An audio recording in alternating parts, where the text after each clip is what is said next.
Alors, je suis David Boucher, doctorant financé par l'Institut Carnot Chimie Ballard Cirimat.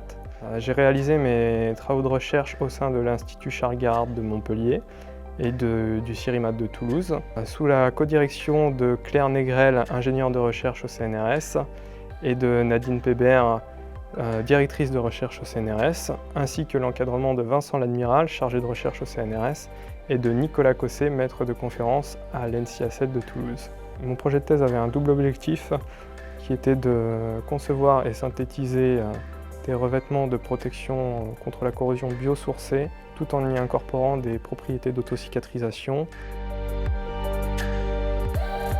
Pendant cette thèse, nous avons obtenu un revêtement majoritairement biosourcé. Environ 70% de la masse de matière provient d'huile de lin. Ce revêtement a été réticulé sous UV. Il adhère au substrat métallique grâce à l'utilisation d'un agent d'adhérence bio-inspiré, partiellement biosourcé, dérivés des fonctions catécholes qui sont en fait les fonctions utilisées par les moules pour s'accrocher à leurs rochers. Donc ce revêtement a montré de très bonnes propriétés de protection contre la corrosion en application monocouche. Et même sans parler d'autoréparation, ce revêtement présente des perspectives intéressantes dans le domaine de la protection contre la corrosion, car il pourrait permettre de diminuer la part de matières premières issues du dérivé pétrolier dans les revêtements de protection et de permettre d'améliorer l'impact environnemental de ces revêtements une fois qu'ils arrivent en fin de vie.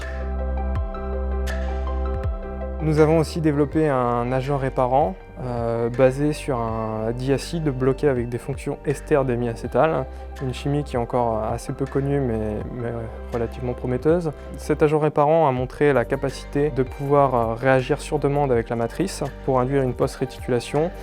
Cependant, le manque de mobilité de la matrice biosourcée que nous avions synthétisée n'a pas permis de fermer des entailles profondes. Néanmoins, cette étude nous a permis de poser les bases pour le développement d'un nouveau matériau vitrimère qui peut s'écouler et se réparer sous un flux thermique basé sur la chimie des esters d'hémiacétal.